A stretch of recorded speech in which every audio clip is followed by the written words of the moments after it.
जिसका नाम है प्रकाश, परावर्तन तथा अपवर्तन। अब जैसा कि नाम से पता चलता है, हम इसमें प्रकाश के बारे में पढ़ेंगे, प्रकाश के परावर्तन के बारे में पढ़ेंगे और प्रकाश के अपवर्तन के बारे में पढ़ेंगे। पर इन सभी के बारे में पढ़ने से पहले हमें प्रकाश के बारे में जानना ज़्यादा ज़रूरी हो जाता है।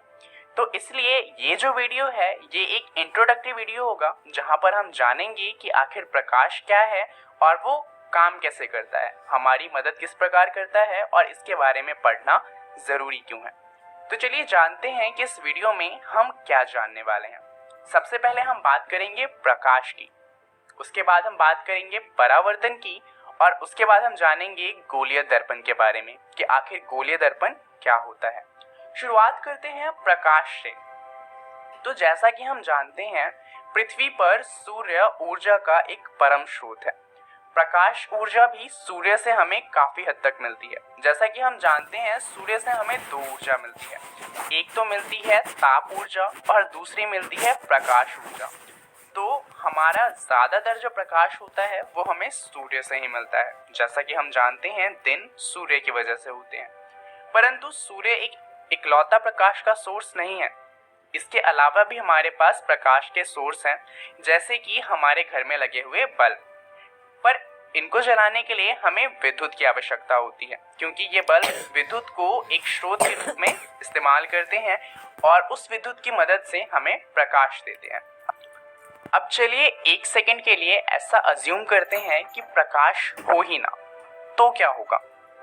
अगर प्रकाश हो ही ना तो आप इस वीडियो को नहीं देख सकते, आपको सिर्फ अंधेरा दिखाई देगा, हर जगह सिर्फ काला रंग नजर आएगा।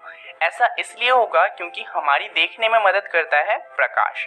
तो सवाल ये है कि आखिर हम अंधेरे में देख क्यों नहीं सकते, और अगर प्रकाश हमारी मदद करता है तो प्रकाश हमारी देखने में मदद करता कैसे है।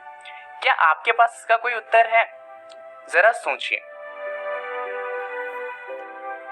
चलिए उत्तर जानते हैं।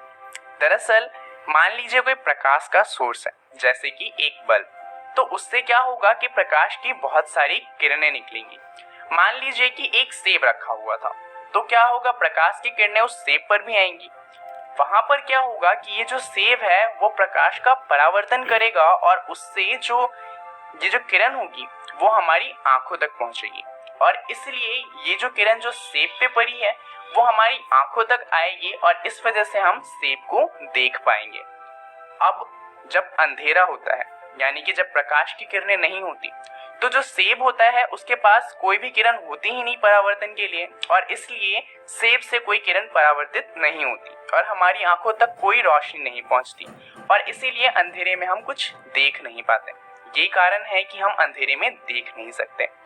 अब एक और चीज है, कुछ चीजें ट्रांसपेरेंट होती हैं, यानी कि उनके आर पार देखा जा सकता है, वो पारदर्शी होती हैं, जैसे कि शीशा। तो आखिर इसका रीजन क्या है?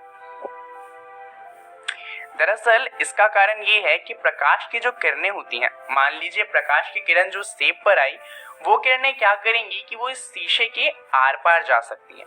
अब क्योंकि ये शीशे के आर पार जा सकती है तो हमारी आंखों तक तो फिर भी पहुंच जाएगी। अब क्योंकि ये प्रकाश का परावर्तन सेब ने किया था तो हमारी आंखों तक जो रोशनी पहुंचेगी उससे हमें सेब दिखाई देगा, और क्योंकि बीच में शीशा है और फिर भी हम सेब देख सकते हैं, हम ये मान लेते हैं कि जो शीशा है वो पारदर्शी होता है। और यही कारण है किसी चीज के पारदर्शी होने का, क्योंकि जितनी भी चीजें पारदर्शी होती हैं उनसे जो प्रकाश की किरणें होती हैं वो दूसरी तरफ जा सकती हैं। चलिए अब जानते हैं परावर्तन के बारे में। सवाल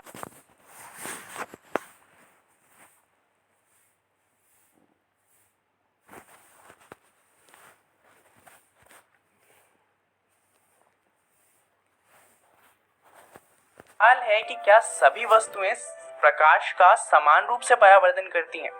जरा सोचिए।